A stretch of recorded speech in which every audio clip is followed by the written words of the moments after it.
buenas noches, soy Enrique Chávez, bienvenidos a Cara a Cara. Vamos digamos, a cortar el tiempo de repaso sobre todo lo que nos hemos enterado entre ayer y hoy sobre la designación de los nuevos ministros. Ya sabemos que hay una serie de controversias, pero lleguemos a un tema factual, que es que los ministros y el gabinete de Héctor Valer, presidido por Héctor Valer, quien por cierto no se presentó en esta primera conferencia de prensa que en la cual sí acaban de estar 3 ministros, va a tener que ir al Congreso a solicitar el voto de confianza.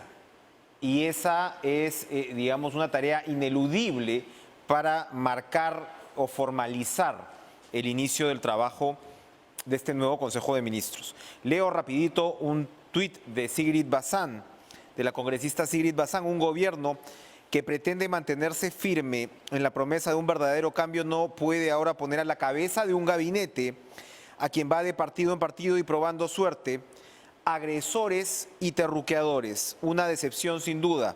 Segundo tuit: siempre le hemos hecho llegar nuestra crítica, señor presidente, y esta vez esperamos reconsiderar estas recientes designaciones que ningún bien le hacen al país. Y le damos con esa introducción la bienvenida a la autora del tuit, Sigrid Bazán, congresista de Juntos por el Perú. Buenas noches, ¿cómo está usted?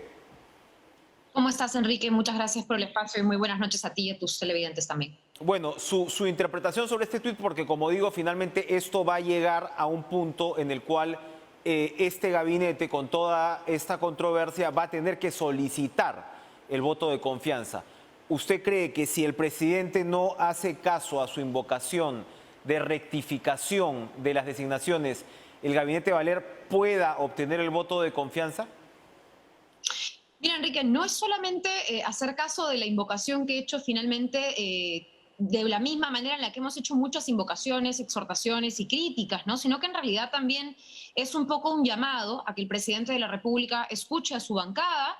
Hemos visto también las declaraciones de otros congresistas de Perú Libre que no piensan respaldar ni dar voto de confianza al señor Valer, no solamente por los cuestionamientos, sino también porque integra ahora un nuevo gabinete en donde hay muchos otros personajes cuestionados. El propio señor Valer, que ha pasado de un partido a otro, que hizo un llamado al voto por la contrincante del ahora presidente Castillo, que prácticamente llamó a no votar por el comunismo. Es decir, muchas incongruencias e incoherencias en un gabinete que no parece representar, más allá de mi tuit, a varias bancadas y por supuesto a la gente que todavía cree que este gobierno puede hacer un cambio. Por eso también sí quisiera enfatizar, ¿no? Lo nuestro es una crítica, un llamado y si se quiere, de nuestra parte como parlamentarios, una advertencia de lo que puede pasar eventualmente en la sesión de confianza, del voto de confianza o de investidura, pero de ninguna manera nos vamos a sumar a las voces que creen que esto quiere decir de que vamos a pedir la vacancia o que el presidente renuncie o que se cambie de presidente como si fuera cualquier tipo de proceso año tras año, ¿no? O mes tras mes. Eso sin duda no lo vamos a pasar. De acuerdo, pero a ver, Verónica Mendoza ha emitido un hilo de tweets donde, bueno, básicamente anuncia una ruptura política, ¿no?, del Nuevo Perú con el gobierno, y también ella aclara que esa es una posición personal.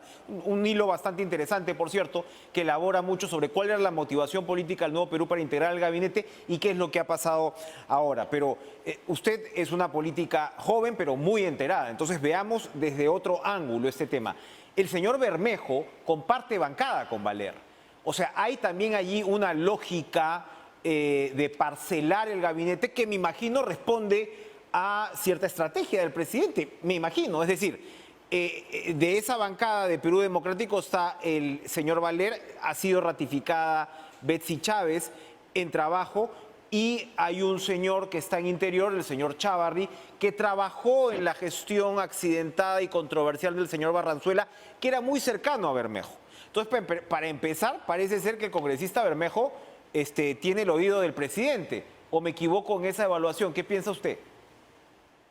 Mira, habría que hacerle la pregunta personal al señor Bermejo. Ahora se dice que el colega Guillermo Bermejo es el que ha estado detrás del armado del gabinete. A mí no me queda claro en eso en absoluto. Sí, es cierto, comparten bancada, una bancada además recientemente creada, pero lo que yo creo aquí es que se está tratando de distraer el tema de fondo, y es que finalmente no hay una lógica. A veces me preguntan cuál es la lógica detrás de las designaciones. Yo la verdad no la veo. Hemos conversado en algunos momentos, el año pasado incluso, con el presidente como bancada de Juntos por el Perú, con el Nuevo Perú, etcétera. Y lamentablemente parece que algunas cosas no necesariamente han calado y que el presidente de repente y tiene muchas voces detrás, por lo cual finalmente este ha sido un gabinete en donde han entrado pues personajes variopintos, pero sin duda yo no veo que haya sido un gabinete con una lógica, al menos no para prácticamente ninguna de las bancadas del Congreso. No he escuchado una sola bancada que diga, este es nuestro gabinete, o que por lo menos no diga absolutamente nada, o que diga, el señor Valer nos representa, porque además, seamos sinceros, y esto ya lo ha hecho la prensa, lo han hecho ustedes con su trabajo, el señor Valer entra por Renovación Popular, se va a Somos Perú, luego se va a este nuevo partido, finalmente ha tenido no solamente acusaciones, sino también tiene un trasfondo. Ahora, no solamente se me permite hablar del señor Valer, ¿no? Se han hecho cambios en sectores tan importantes como economía, en donde lamentablemente se está gestando también cierta incertidumbre que ahora sí hay que decir está en manos del gobierno solucionar. Entonces, por eso es que este llamado es un llamado a la reconsideración. Yo no sé si esta reconsideración puede hacer antes de que se pida el voto de confianza. Incluso me llama la atención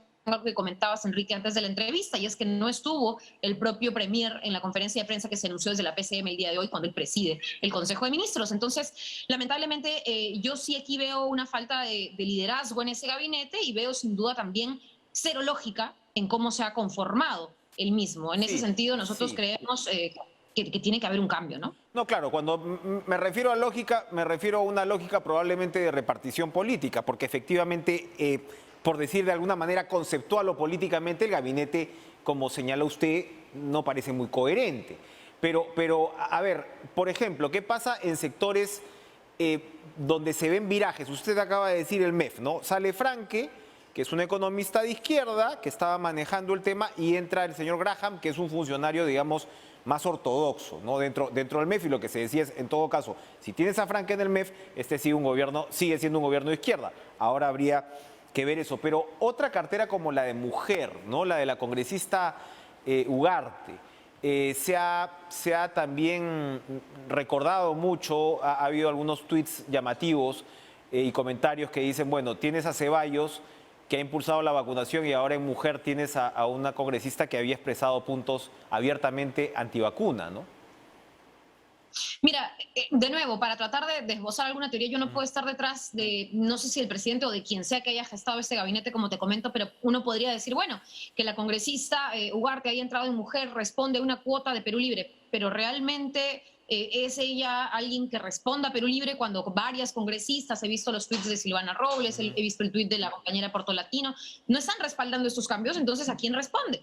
O sea, ¿cuál es la lógica? ¿Cuál es la cuota? ¿Cuál es la razón? Entonces, yo la verdad es que no comprendo, o he dejado ya hace bastante de comprender un poco cómo se están haciendo estos cambios.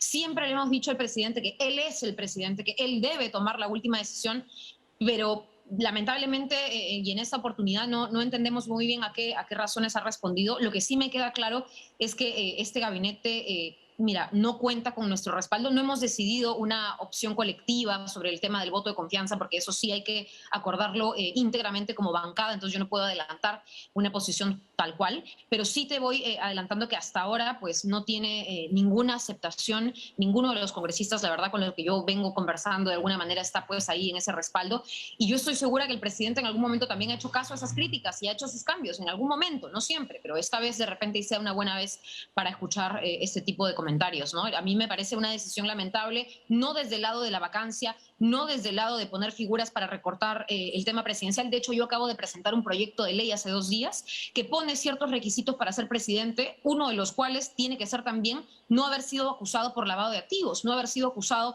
por distintos delitos, porque finalmente lo que queremos es fortalecer que en el proceso electoral la persona que salga elegida sea la más idónea. Pues veámoslo de manera productiva, de manera constructiva, y no tratemos de simplemente sacar al presidente cuando aquí lo que tenemos que hacer es afianzar que hay un cambio, y eso es lo que se le exige al presidente, que cumpla con sus promesas, y lamentablemente quienes están ahora en el gabinete no nos aseguran eso. No al gabinete, no a la vacancia, nos dice Sigrid Bazán. ¿Qué dice sobre la decisión de aprobar el proyecto de ley en primera votación que modifica la estructura de SUNEDU, en resumidas cuentas? Mira, a mí me parece terrible. El día de hoy también se han estado aprobando algunas cosas y he visto cómo de alguna manera con complacencia y casi de la mano han votado la bancada, ¿no es cierto? Entiendo oficialista, con la bancada de oposición juntas, cuando en realidad se supone que hay una sana contraposición cuando se trata de que hay oficialismo y voces críticas al oficialismo. Hoy día, en este tipo de votaciones, hemos visto a varios votar juntos. Yo lamento profundamente que este tipo de iniciativas legislativas que buscan derrumbar algo que nos costó muchísimo, incluso a quienes hemos estado detrás de las movilizaciones estudiantiles para que haya una autonomía, pero una autonomía que permita también democracia, transparencia, romper un poco con la mamadera, como se dice de alguna manera muy criolla, con el cogollo de algunos rectores que hacen de las suyas, que ganan una millonada de dinero cuando la universidad no ofrece ninguna calidad, pues hoy en día se está revirtiendo. Para nosotros es un gravísimo paso, entendemos que hay unos días más antes de la segunda votación y queremos hacer que muchos colegas reflexionen, porque esto no nos va a llevar a ningún lado, excepto al bienestar de quienes manejan empresas y universidades como si fueran la misma cosa. Para el resto, para los estudiantes, no hay nada detrás de esto. Sigrid, para terminar, ¿cómo queda la identidad, ya sea de Juntos por el Perú, ya sea de Nuevo Perú, de aquí en adelante, ¿no? Porque evidentemente sus críticos, sus adversarios van a decir, sostuvieron a este gobierno que siguiendo la línea de lo que usted describe no tiene coherencia. ¿Cómo van a replantear su posición? Mira, yo creo que no hay nada más coherente que ser coherente con los principios con los que elegimos votar por el señor Castillo antes que votar por la señora Keiko. Y yo eso no lo cambiaría. Yo creo que soy una de las personas, me considero además todavía joven, tengo 31 años, no me voy a resignar a creer que los que gobiernan siempre van a tener que ser aquellos que dentro de la derecha, que ya ha gobernado antes, hacen que todos sus escándalos pasen por debajo del tapete, ¿no? Hemos visto iguales o peores escándalos en gobiernos anteriores en donde no hemos tenido el mismo nivel de respuesta o reacción de parte de la oposición porque no ha habido una oposición organizada. Hoy vemos que también se cometen errores, pero que lamentablemente esto ya está sirviendo de excusa para tirarse abajo todo un gobierno. Y en ese sentido yo creo que coherencia es hacer las críticas y decir los cambios tienen que hacerse o tampoco vamos a seguir respaldando, porque no vamos a respaldar de manera ciega, ese no ha sido nuestro voto. En segundo lugar, yo sí creo que esto tampoco se trata de partidos o de movimientos o de liderazgos, ¿no? Aquí yo también puedo lamentar que haya salido el ministro de Economía, que haya salido la ministra de la Mujer, pero no se trata porque son de tal o cual partido, sino porque realmente creemos que estas personas están aportando en sus carteras. Lamentablemente, hoy en este gabinete no vemos ese tipo de liderazgos y es por ello que creo es la opción más consecuente de decir no estamos respaldando este tipo de gabinete y no nos estamos sumando tampoco la irresponsabilidad de querer destruir absolutamente todo. Nosotros, y creo que todas las personas que apostamos en política por partidos, vamos a seguir construyendo independientemente de si hay o no ministerios, de si hay o no gobierno, de si hay o no autoridades. Si vamos a tener que salir a las calles, lo haremos, y si vamos a tener que gobernar, lo haremos responsablemente. Pero no vamos a avalar cosas que van en contra de nuestros principios.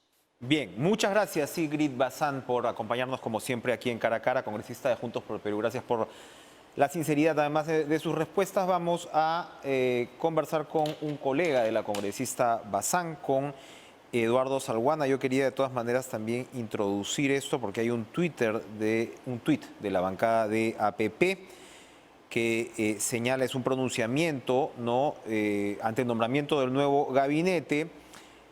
Señalan nuestra preocupación por el nombramiento como premier de una persona con denuncias penales y diversas conductas reprochables. Destacamos la presencia de ciudadanos con importante trayectoria profesional, ¿no? Advertimos, sin embargo, la participación de ciudadanos sin la idoneidad ni experiencia requerida, algunos con antecedentes penales.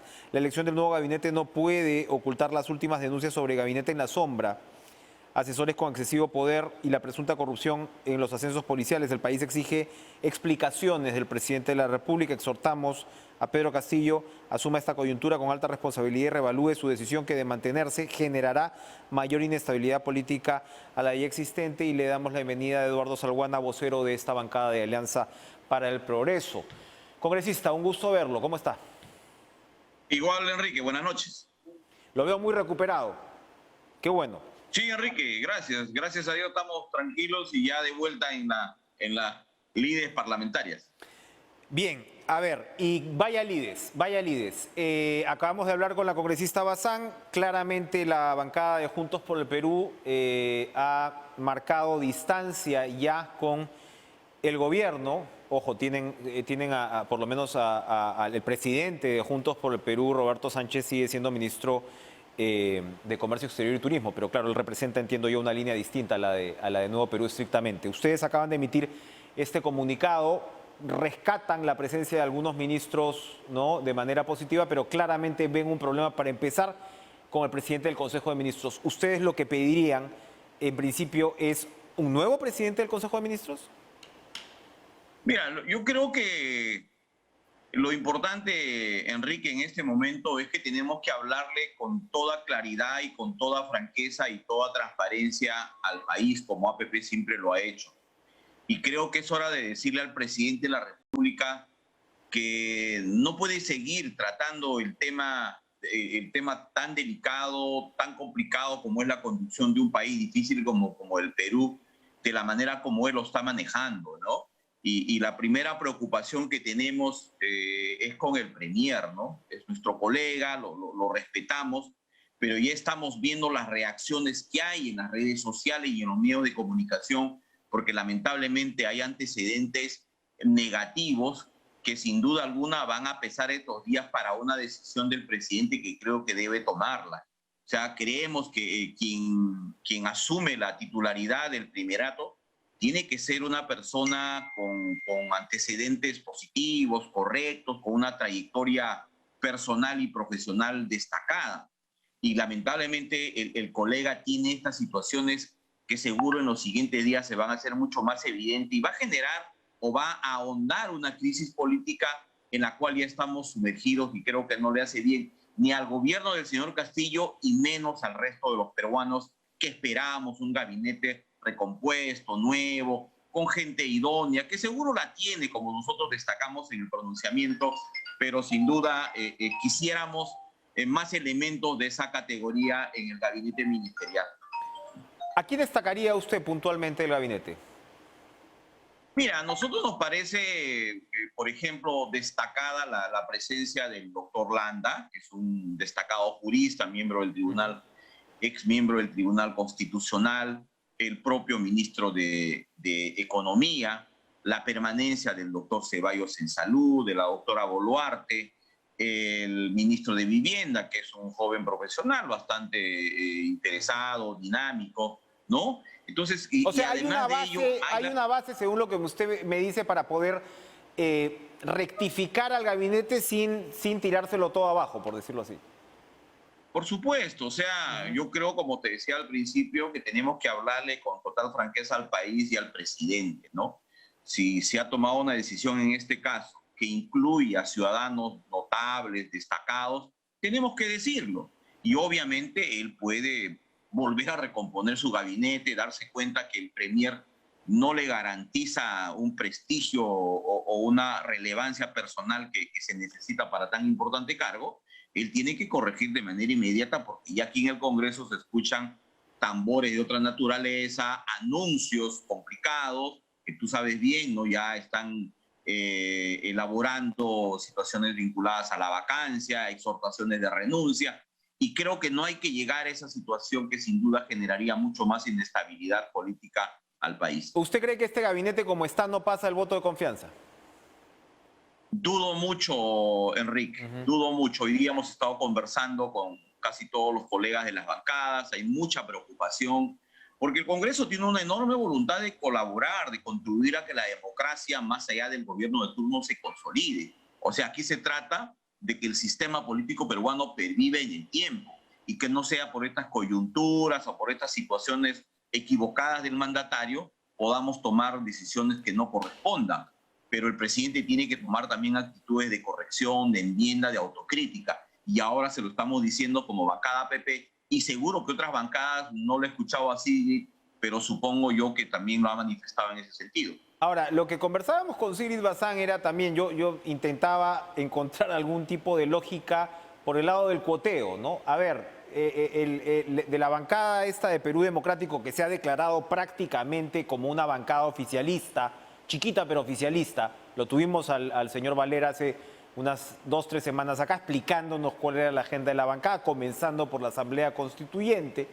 Está la congresista ministra Betsy Chávez, rectificada, el señor Valer, y claro, en esa bancada está el señor Bermejo, y el señor Bermejo impulsó al señor Barranzuela en Interior y ahora el señor Chávarri, que en realidad, ojo, congresista Salguana, hay que recordar, la presencia del señor Chávarri es lo que de alguna manera termina de dinamitar el gabinete Vázquez. Mirta Vázquez lo ha dicho, ¿no? Se puso sobre la mesa al señor Chávarri como ministro del Interior, no llegamos a un acuerdo y yo, Mirta Vázquez, me tuve que ir. Lo ha dicho y lo acaba de declarar otra vez al diario ABC en España. Y claro, el señor Chávarri había regresado a la órbita interior en la gestión del señor Barranzuela, que era muy cercano al señor Bermejo.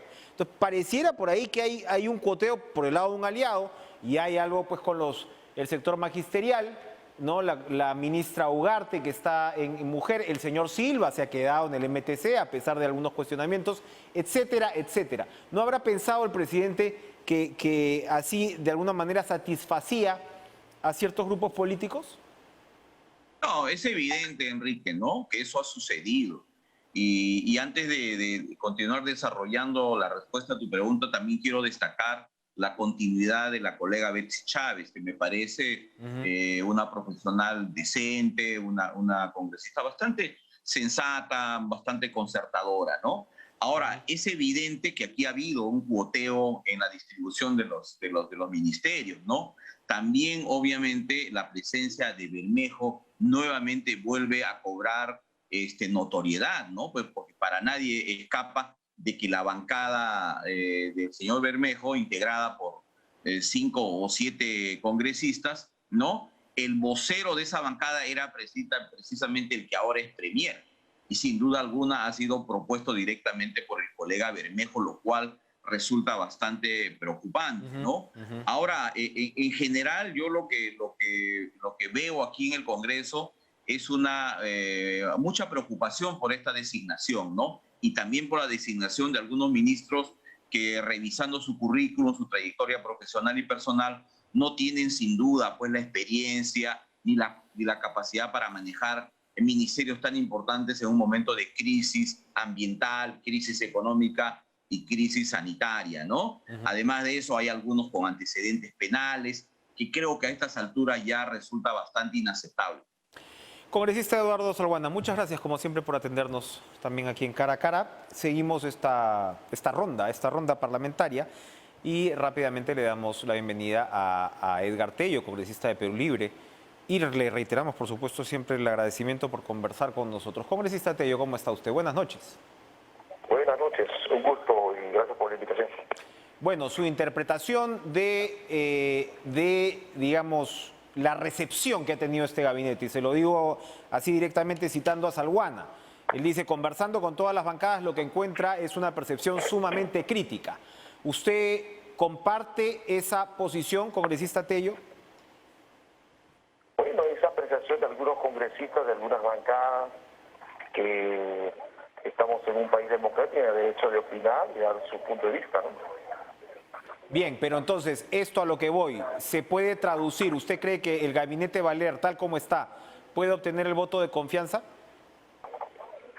Bueno, al respecto hay congresistas que han dado su punto de vista de no estar conformes y eso pasa porque cada ministro nuevo que ha ingresado tendrá que acercarse a las diferentes bancadas a informar, ¿no?, su plan de trabajo, sus funciones y dar la confianza para que las bancadas puedan darle el respaldo, ¿no? O sea, se abre un periodo, digamos, de diálogo, de negociación política, donde el gabinete Valer, comenzando por el primer ministro, tendrá que convencer a estas bancadas. Indudablemente, ¿no? Es parte de la democracia, parte de los consensos democráticos que debe existir y el diálogo que también deben tener en la predisposición para que puedan tener pues la confianza de todas las bancadas.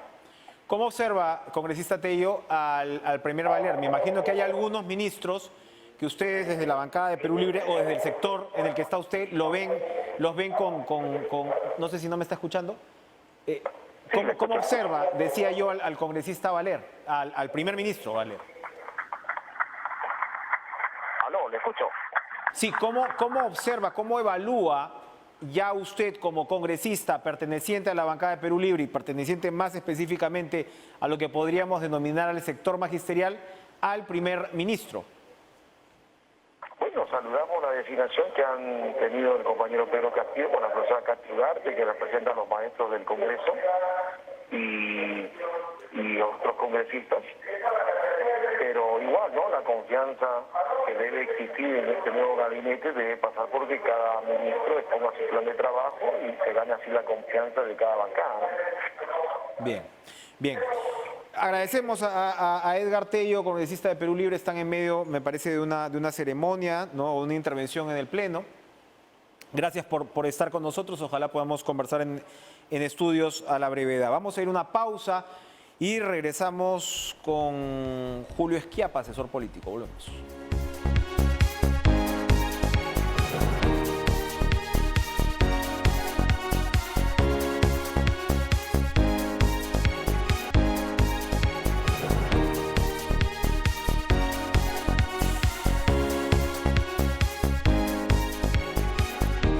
Volvemos para conversar con el asesor político Julio Schiappa. ¿Cómo está usted, Julio? ¿Qué tal? ¿Cómo le va? Buenos días. Bueno, buenas Julio, noches. Buenas noches. Nosotros hemos hablado varias veces sobre la conformación, el origen de este gobierno, y usted siempre se ha referido a esta metáfora del aluvión. Pero ahora parece que esto ya va siendo huaico. O sea, si escuchamos a los congresistas que lo han precedido, la percepción sobre el nuevo gabinete, particularmente sobre el primer ministro, hay otras figuras, comienza a ser bastante complicada. Lo primero es preguntarle si usted ve una lógica en la conformación de este gabinete más allá del cuoteo político. Y bueno, lo segundo, vamos a ir hablando, es cómo en todo caso debería reaccionar de aquí en adelante el presidente de la República. Bueno, la primera cosa que yo quisiera decir es que esto es el resultado de un proceso de larga crisis. El gobierno mismo, si usted mira este gabinete, no tiene nada que hacer ni con el mandato del 6 de junio, ni con lo que el presidente Castillo y los partidos integrantes de la coalición de izquierda que ganó el 6 de junio de este año las elecciones generales haya tenido nada que ver. Es decir, no hay un correlato entre el discurso electoral y el discurso actual. Creo que además lo dijo también el señor presidente en un momento, que él no es de un gobierno de izquierda ni de derecha. Bueno, eso uno lo puede decir como una forma de decir yo no me alineo de manera radical con nadie, pero cuando uno no tiene posición ante los temas, ahí sí estamos frente a un problema. Y ahora lo que ha pasado es que los que tienen posiciones de uno u otro tipo las han ocultado y se han unido detrás de un gabinete que, como estamos viendo, ojo, que ha sido el más rápido de los últimos años, ¿no? En todos los gobiernos, es decir, un gabinete que más o menos ha tenido unos 6 horas de creación y trabajo, y donde hay una responsabilidad directa de los asesores de Palacio que se encerraron en un local para poder, durante el día domingo, preparar la lista inicial que iba a ser aprobada por el presidente y los grupos que se reunieron con él. Me da la impresión a mí que había sucesores natos, ¿no? Que pudieron haber sido más fáciles de manejar que el actual presidente del Consejo de Ministros, a quien yo no tengo el gusto de conocer ni tengo un juicio definitivo sobre él. Pero ante la presencia avasalladora de la crítica, me pregunto si no hubiera sido mejor que de repente el señor Ceballos o de repente el señor ministro de Comercio Exterior, gente que sabe conversar con todos los sectores, que tienen eficiencia en el manejo de sus respectivas áreas, hubieran ocupado mejor esa posición con menos problemas y menos traumas, ¿no? Ahora, usted acaba de señalar a Roberto Sánchez. Roberto Sánchez fue insistentemente voceado como el nuevo premier, minutos antes incluso de la juramentación. Y estoy hablando en condicional porque son versiones, pero son versiones que venían realmente muy bien informadas. Se pudo dar, usted se refiere a los asesores del presidente, ¿son los asesores mismos a los cuales se ha referido la ex primera ministra Mirta Vázquez, el señor Avelino Guillén, el señor Jaico? ¿De esos asesores estamos hablando? Así es, mi querido amigo. No voy a dar los nombres porque yo no creo que es justo hablar de nombres, eso es lo que lo harán los que denuncian. A mí solo me consta de que da la impresión, si lo ha dicho Mirta Vázquez por algo es, ¿no? Porque ella generalmente no miente. Y creo que es que hay ahí un grupo que ha tenido hasta un rol en la selección de ministros. Por ejemplo, una versión dice que 40% de los ministros fueron presentados por ellos. Y eso es algo completamente fuera de lugar en una función de asesoría, ¿no? Esto ya ha sido discutido en el más alto nivel político entre el presidente y los partidos que integran su coalición. En todo caso, es muy claro de que quien ha recuperado posiciones es Perú Libre, ¿no? Y esa recuperación de posiciones, sin embargo, lo ha hecho con mucha prudencia, sin que se note mucho, a raíz de las experiencias que ha tenido antes. Y ha sido precedida de una salida, digamos, masiva de ministros de lo que se llama la izquierda moderada, que algunos llaman despreciativamente caviar. Pero creo yo que se han roto los equilibrios que había al interior de la izquierda y el costo de eso es que ha ingresado una serie de personas que no se sabe bien cómo van a actuar en un momento en el cual el país necesita ciertas definiciones, porque tú, nuevamente repito, puedes decir yo no soy de izquierda ni de derecha, pero tienes que decir qué piensas sobre la política social, la política económica, ¿no? Y estar en uno u otro sector define más o menos qué cosa piensa, por lo menos en líneas generales. Si no, esto es un sancochado que no termine de cocinarse, ¿no? Vázquez era identificada con esa izquierda caviar, si bien no venía exactamente, Así pero es. tenías, por ejemplo, a Vázquez, tenías a Gisela Ortiz en Cultura, qué duda cabe, tenías a Pedro Franque, tenías a Anaí Durán, y ahora la propia Verónica Mendoza ha oficializado el divorcio en su cuenta de Twitter, ¿no? O sea, de un lado ha culpado a la derecha, pero de otro lado hay intereses informales, corporativos, que van en la línea de lo que usted está señalando. Entonces, la lógica hubiera sido no abandonar esa alianza con la izquierda, me refiero a caviar, no en términos despectivos, sino para identificarla bien. Lo lógico hubiera sido recomponer esa alianza en lugar de esto, porque, ojo, había otra línea que esperaba que sea un gabinete, digamos, mucho más de derecha. Mire, yo creo que debe tener cuidado con los términos. Caviar fue utilizado para hablar de los comunistas y socialistas que llevaban una gran vida en la época de los años 60 o 70. Y creo que es una mala palabra para el caso del Perú. Fue inventada justamente por el fujimorismo y además por el señor Carlos Cruz, que es el autor intelectual de esa palabra. Yo creo que, si bien eso es un mérito en términos de broma, es una mala calificación a la hora de hablar acá. Yo creo que esta es una discusión entre socialistas moderados y los socialistas comunistas, que se da en toda América Latina. Y esa diferencia está en prácticamente todos los procesos. No, y perdóname, Julio, porque efectivamente sí, caviar ya se llama todo, porque tienes esta izquierda moderada, pero al caviar también se le dice básicamente a la tecnocracia post-paniagüista, paniagüista de ahí en adelante. No es que a mí me resienta, todos entran. Mira, no es que a mí me resienta, yo no soy caviar, sino que dudo mucho que Mirta Vázquez en su vida haya comido caviar. Quizás huevera de trucha sí, pero caviar es bien difícil, ¿no? Pero lo mismo pasa con varios líderes de la llamada izquierda que supuestamente es pituca, cuando en realidad viven en Nahuaylía, viven en Puno, viven en otros lugares. No, y es verdad, hay distintas líneas ahí claramente, pero a lo que voy es que lo que le hubiera convenido al presidente es mantener esa alianza que estábamos describiendo en el gabinete. Esa alianza, y probablemente, mira, yo no tendría objeción, me parece a mí, desde el punto de vista político, para sostener el país mejor. También hay que abrirse hacia el centro. Lo que pasa es que este es un centro que está muy echado a la derecha y muy proclive a las alianzas con los partidos que se oponen radicalmente al presidente. Lo demuestra el hecho de que hoy día, por ejemplo, ya empezó de vuelta a sonar los tambores de guerra, ¿no? Con los cuales se sale a asustar el país sobre una vacancia. Tema que, como sabemos, constitucionalmente tiene varios problemas, ¿no? Y creo que además el Congreso tampoco es un ejemplo de popularidad. Más aún, a mí me preocupa mucho que la señora presidenta del Congreso, que yo respeto, conocí a su padre y sé que es una persona, digamos, con una gran identidad política, sin embargo, haya prolongado la fecha de cierre de la legislatura. A mí me parece eso una cosa completamente imprudente. Yo recuerdo haber estado en el Congreso o trabajado en el Congreso, y cuando había problemas políticos de esta envergadura, generalmente no se alargaba, sino se acortaban las legislaturas porque 100 personas o más reunidas en un local, ¿no? Terminan siendo siempre un círculo conflictivo. El debate no es el momento cuando tú tienes manifestaciones en las calles. Y yo creo que ahora estamos en un momento muy crítico que pronto va a dar lugar a eso, y me parece a mí que no es prudente prolongar está en su derecho, nadie lo puede objetar, no es prudente prolongar la legislatura. Y es un tema no de comodidad de los congresistas, sino un tema político. Es que estarán contemplando la posibilidad de pasar alguna moción en relación con la vacancia presidencial, o la ley que permite la renuncia por motivos morales, o la vacancia por motivos morales.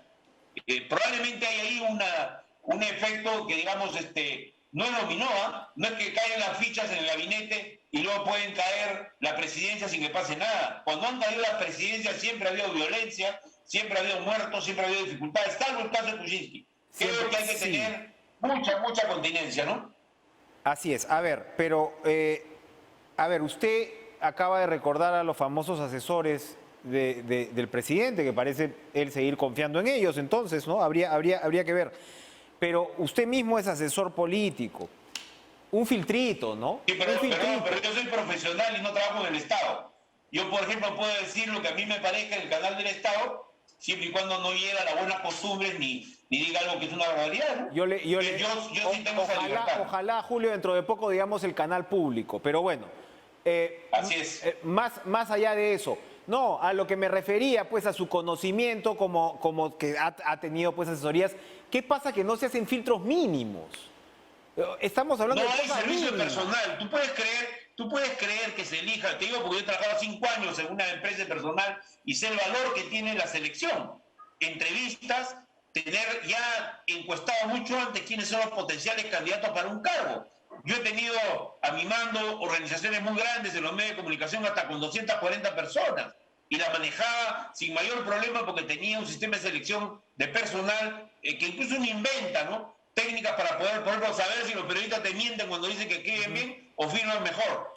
Simple y llanamente hay que tener una estrategia para seleccionar el personal y de eso se trata. Servir no sirve para nada a propósito, ¿no? Y no le sirve al Estado porque tampoco le ayuda a seleccionar los ministros, que podrían ser parte de una base de datos dentro de las cuales ya el presidente decide sobre pues 20, 30, 40, 50 nombres que son todos escogidos por su probidad. No es posible que no se crucen con la SUNAT o que no se crucen con los antecedentes Se debería penales. tener efectivamente Ese sistema ya no existe en ningún lugar del mundo. un cruce con un Sí. clic. Julio, para terminar, ustedes es amigo de la vicepresidenta que continúa en Midis. Las especulaciones llegaron hasta que ella iba a salir también del gabinete. ¿Qué Bueno, representa? yo soy conocido, amigo Ya. es una palabra un poco compleja, soy conocido de ella, sí. Bueno, está bien. Pero entonces no le pregunto al amigo, sino al conocido y al que puede analizar la situación desde fuera. ¿Qué representa la permanencia de Dina Boluarte en el gabinete? Acaba de ser expulsada de Perú Libre. Bueno, yo creo que hay un conjunto de circunstancias que están explicando que a la larga esa línea dura, dogmática, va a ser derrotada, ¿no? Y va a ser derrotada en las urnas y va a ser derrotada también en las calles y va a ser derrotada por la gente que quiere cambio. Y el cambio va a pasar por encima de la izquierda o por encima de la derecha si es que ambas fuerzas no entienden cuál es su rol en el país, ¿no? Y creo que en el caso de la señora Boluarte, su rol, me parece a mí, es un rol de liderazgo muy prudente, muy un poco en su lugar como vicepresidenta de la República, y yo no la veo como una protagonista que se haya metido ni en los líos que hay en Palacio, ni esté generando contradicciones con los partidos políticos. De vez en cuando manda un fuetazo, ¿no? Como para llamar la atención sobre excesos que se cometen en el Congreso o en algunos lugares de la vida política, pero creo que ella tiene un rol de serenar el país precisamente por su rol de ser la segunda persona con más votos en la elección nacional que se realizó en el Perú, ¿no?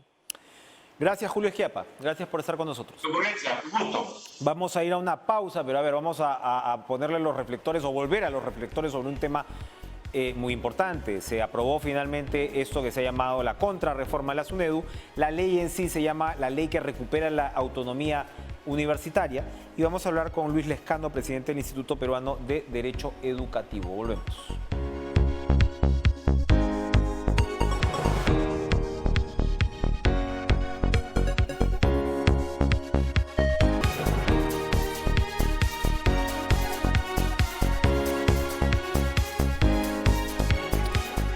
Le damos la bienvenida a Luis Lescano, presidente del Instituto Peruano de Derecho Educativo. Les cuento, ayer grabamos una entrevista, ayer teníamos partido por supuesto y estábamos en la previa de la aprobación de lo que finalmente ocurrió en las horas posteriores, ¿no?, de esta nueva ley, pero hemos preferido por supuesto invitarlo hoy para poder ya comentar sobre los hechos consumados. ¿Cómo está, señor Lescano? Gracias por estar con nosotros. Gracias por la invitación y saludos a la audiencia. Bueno, a ver, yo entiendo que el Instituto Peruano de Derecho Educativo tiene una posición que era relativamente favorable a lo que finalmente se ha aprobado. Según esta posición, había que tener de todas maneras una presencia de las universidades. Básicamente lo que tenemos es 2 asientos para universidades públicas, 1 para privadas, y el otro tema que ustedes destacan mucho es que se repotencia el CINEACE, ¿no? Yo le pediría que lo del CINEACE lo tocáramos en un minuto. Lo que le quería preguntar es, yo estaba revisando el actual Consejo Directivo de SUNEDU, que me imagino que va a tener que salir si esto termina de aprobarse. Oiga, y todos son doctores, magísters. Tenemos a alguien como Waldo Mendoza, que es no solamente es ministro de Economía, sino expresidente del Consejo Fiscal. Alguien como Aurelio Ochoa, que es especialista, por supuesto, en hidrocarburos, y repito, todos con grados académicos completamente competentes. ¿Qué está mal en este consejo directivo? Permite, por favor, que comience contextualizando el tema, es decir, abordándolo dentro del sistema educativo.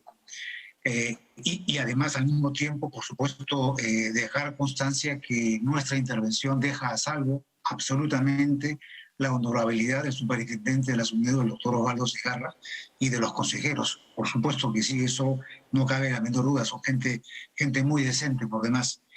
Pero el contexto es importante porque se han dicho muchas opiniones con relación al tema de la SUNEDU. Y la SUNEDU, con el CINEACE, son los organismos que sostienen dos pilares del sistema de aseguramiento de la calidad. Creo que hay que abordarlo en ese contexto. La SUNEDU, efectivamente, tiene a su cargo toda la normatividad para las condiciones básicas de calidad a través del licenciamiento y las supervisiones, lo que se llama el licenciamiento universitario, que tanto hemos avanzado. Nosotros hemos sostenido que una de las fortalezas de la reforma es precisamente haber saneado y haber retirado universidades que nunca debieron entrar al sistema. Por eso es que ese dictamen referido a las universidades delegadas es absolutamente indefendible. Hay fortalezas que hay que decirlas claramente. Hay debilidades también, evidentemente, ¿no? El otro pilar, el CINEACE, que me estás pidiendo hablar en otro momento, es un pilar tan o más importante que el del licenciamiento, porque, como te comentaba en la reunión anterior, apunta a la mejora continua de la calidad. Sobre eso no se está hablando, pero sí en el proyecto. Y por otro lado, separo ese proyecto, porque ese dictamen, que son dos, el referido a las universidades denegadas, que reitero, no tienen ninguna razón, absolutamente indefendibles, para concentrarme en este otro, que tiene que ver fundamentalmente con tres temas: el de la conformación de la SUNEDU, el de la elección de su superintendente, y el otro tema que te comenté ayer, que para nosotros es sumamente valioso, el de CINEACE. Con relación al de la conformación de la SUNEDU, tal como está en este momento, los consejeros son designados a través de una comisión de selección. Una comisión de selección que es designada por el ministro de Educación. Comisión de selección evidentemente no tiene ningún requisito y que va a seleccionar a consejeros que, como tú bien has indicado en su momento, con nombre y apellido, tienen y les sobran condiciones académicas, efectivamente. Ahí hay un tema de vinculación directa entre el ministro de Educación, que designa a estos consejeros, y una vinculación, evidentemente, que sujeta a un organismo técnico y especializado al poder político. Pero no solamente ocurre con los consejeros, ocurre con el propio superintendente. Con esto no quiero decir que al superintendente Segarra se le haya elegido mal. No digo eso. Lo que digo es que al ser elegido normativamente el superintendente a propuesta del Ministerio de Educación, hay evidentemente un vínculo. Y debo decir, efectivamente, cualquiera que sea el gobierno de turno, por tanto, tiene allí un manejo que no resulta sano respecto de un organismo de acreditación que debe ser, nuevamente lo digo, técnico y especializado. Ahora, claro, entonces, pero ahora lo que se va a hacer es tener, para empezar, de 7 a 3 representantes de las universidades. La pregunta ahí es cómo se va a elegir a esos representantes de las universidades, porque es cierto, no estamos hablando de una mayoría, pero estamos hablando a un paso de la mayoría. Por ejemplo, tienen, me parece, a un representante de los colegios privados ahora, con CITEC, ¿no?, que se mantiene, representante del Ministerio de Educación, que entonces, claro, pasa a tener igualdad de condiciones con los demás. ¿Cómo se van a elegir a esos representantes? Ya estamos entrando en un tema de conformación, entendiendo que efectivamente hay una necesidad de desvincular a los consejeros del Ministerio de Educación. Nosotros creemos que quienes tienen que participar son los actores naturales del sistema educativo, los que conocen el sistema educativo. Nos hubiera sido suficiente con que haya un representante de las universidades públicas y otro de las privadas. Con eso bastaba para nosotros. Se decidió por dos públicas, una privada. No entendemos la razón, considerando que la educación superior universitaria, los 2/3 de la matrícula lo concentra la universidad privada. pero en nuestra opinión debió haber pasado con un representante de uno y además esta inclusión del ministro de Educación nos parece saludable porque no estaba en el proyecto inicial. Acuérdense de que este dictamen acumula 3 proyectos legislativos. El original con el que nace este dictamen no consideraba el Ministerio de Educación. Nosotros decíamos es saludable que esté un representante del Ministerio de Educación y alguien como del CNACE, por lo que les acabo de explicar hace un momento, porque ese es el representante del otro pilar del sistema de aseguramiento de la calidad que debe coincidir en los consejos directivos para que no haya superposición de funciones. Entiendo perfectamente la importancia que ustedes le asignan al CNACE y la destaco. Pero vuelvo, precisamente siendo usted presidente del Instituto Peruano de Derecho Educativo, el Tribunal Constitucional en realidad le da la base legal o constitucional, valga la redundancia, a SUNEDU, señalando que el Estado había abdicado de su función de garantizar una educación apropiada, una educación superior apropiada. Esto, más allá de que nos guste el ministro de Educación de turno o no le daría precisamente al Estado esa vinculación que tenía hasta ahora o que tiene todavía hasta ahora, hasta esa segunda votación. Es una inquietud. La respuesta es no. Coincidimos en que la fortaleza que trae la reforma universitaria es una de esas, la que el Estado recuperó un rol rector que había perdido. No, absolutamente de acuerdo. La indicación del Tribunal Constitucional de que haya un organismo como la SUNEDU para que regule condiciones básicas de calidad y supervise, es un tema que no se está tocando absolutamente para nada con este dictamen. Las funciones de la SUNEDU van a continuar. Las atribuciones para los licenciamientos, para el otorgamiento de nuevos programas, de nuevas modalidades de estudio, van a continuar en la SUNEDU. Lo que se está proponiendo acá es un cambio en la conformación, en los integrantes del Consejo Directivo. Ese es un tema en el cual el Tribunal Constitucional no ha tocado para nada. Perfecto, entonces esto no sería objeto finalmente, bajo ese punto de vista, de una acción de inconstitucionalidad. Es probable que, como están los votos, el gobierno actual no observe este proyecto de ley. Es muy sano que usted haga una diferenciación, además, con el tema de la famosa segunda oportunidad, porque el argumento de muchos críticos de este proyecto de ley que se acaba de aprobar es señalar que esto inevitablemente va a llegar a ese beneficio. ¿Qué se responde ante eso? Yo insisto, evidentemente de aquí en adelante, y por la naturaleza de los votos, ¿no? O sea, de bancadas que antes han defendido precisamente esa segunda oportunidad, con de repente ahora mismo hemos visto a la señora Gerí que ha celebrado esto, la rectora de San Marcos, con la bancada de repente de gobierno, la bancada más pegada al oficialismo. ¿No ve usted un riesgo de politización por ese lado? Me refiero a la estructura de la votación finalmente. Han mezclado estos dos dictámenes en las discusiones y la gente cuando comenta mezcla estos dos dictámenes y evidentemente las opiniones tienen un resultado visto de esa manera.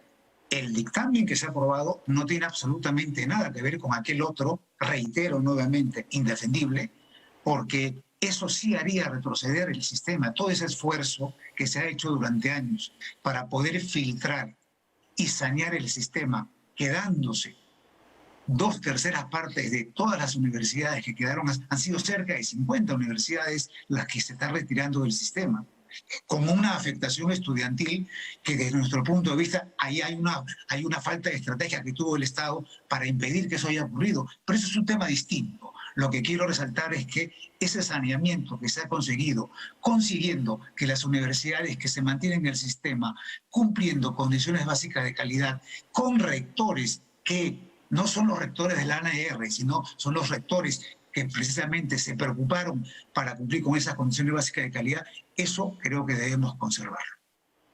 Bien, bueno, vamos a ver finalmente qué es lo que ocurre con esta segunda votación. Yo quería, sencillamente para terminar, que usted comente los comunicados, las advertencias de Defensoría del Pueblo y particularmente preocupa el de Naciones Unidas. ¿Qué señala ante esto? ¿Cómo han interpretado ustedes esto en una situación que, como vemos, es compleja, ¿no? Fíjese, usted me obliga a comentar algo que de alguna manera lo hemos socializado, pero yo leí un comunicado del doctor Gutiérrez de la Defensoría del Pueblo relacionado con los proyectos educativos, efectivamente, y comentaba, decía casi expresamente que el presidente Castillo, uno de sus temas y defensa frente a esto era de que había que corregir la Constitución porque en la Constitución no se menciona expresamente a la educación como un derecho fundamental. Bueno, lamentablemente la Defensoría del Pueblo se olvidó de que ese artículo de la Constitución ha sido modificado y existe expresamente un mandato constitucional que señala e identifica la educación como un derecho fundamental, que así debe ser, junto a los derechos de libertad de enseñanza y el de elegir la educación de preferencia. De manera de que son opiniones que se respetan, pero que también tienen algunas fracturas que hay que identificar. Interesante puntualización, porque mucho se habla del cambio constitucional basándose en esto que usted acaba de señalar, pero ese es otro tema. Gracias, Luis Lescano, presidente del Instituto Peruano de Derecho Educativo, por estar con nosotros esta noche. Vamos a una pausa, regresamos.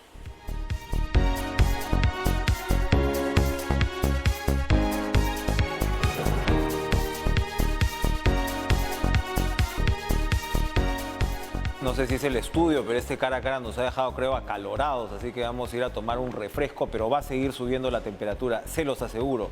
Con Lucho Trizano, la información deportiva en Pared, las perspectivas de la selección aquí en Adelante. Tengan una excelente noche, nos vemos mañana.